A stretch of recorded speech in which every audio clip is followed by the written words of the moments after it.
Just wanted to tell a fun story about Nate. Not a lot of people know this, but he is the one that came up with the Golden Boy, Vic Victory.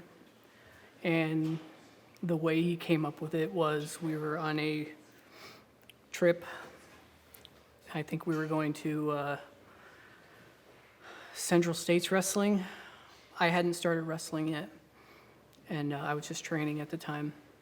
And we were on the road, and we stopped at a gas station, and there was a Twinkie truck in the parking lot, and it said Golden Twinkies on the side, and it like snapped in his mind right there, and he said, Golden Boy. He said, that's your name because of your hair. I had really long hair back then. So I went with Golden Boy Vic Victory, and that was my gimmick. And when I started wrestling, he told me, I want to build you up. I want to build to your first win. I don't want it to be a meaningless first win. And he told me, I want you to lose for a year. And I was like, wow, okay. And I'm not going to argue with him. Like, that's fine. And so that's what we did. We had this crazy back and forth battle and crazy matches. And he came to me the second before the last match, before I would win. And he called me. I was at work. I remember it. And he was like, I need to talk to you. It's important. And so he came to my work, and a couple of the other guys came with him, and they sat me down. I'm like, what's going on? And they're like, Nate wants to cut your hair off. And I'm like, what? And he said, I want to kill the Golden Boy.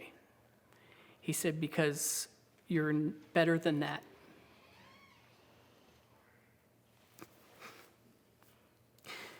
He said, you're a lot stronger than that. And so I want to kill the Golden Boy by cutting off all of your hair in the middle of the ring, so that when we have that last match, you have every reason in the world to beat me.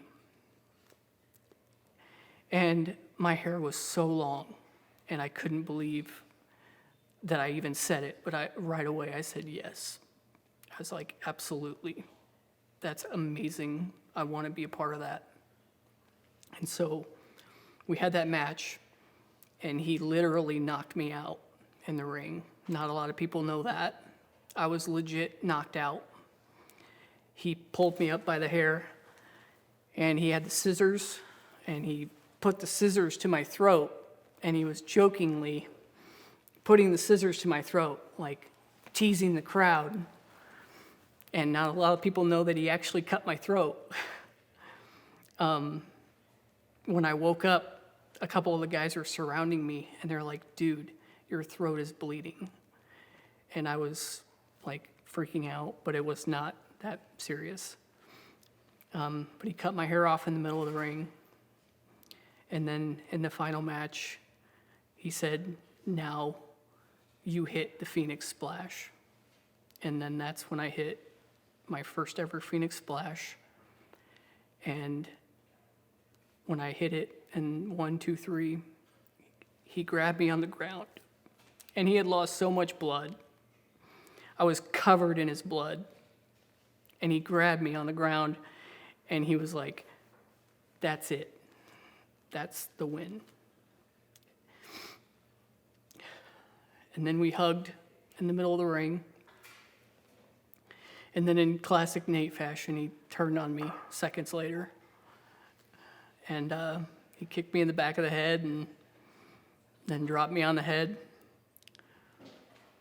But that first year was the most meaningful year to me of my career, because I got to spend the entire year with him as my mentor in the ring. We used to go to the YMCA after every show. We used to go to every single gym we could find that was open, and we would get on the mats and just chain wrestle for hours. Nobody knows how much we chain wrestled. That was what we loved to do. It wasn't simply just for pro wrestling. It was because we loved the actual sport of it. It wasn't the entertainment. It was the sport of it. He loved it. And he grew into such a character that he ended up loving the character. And I think that's what made him so great and so remembered. So that's my story about Jaysin Strife and the Golden Boy Victory. Claire.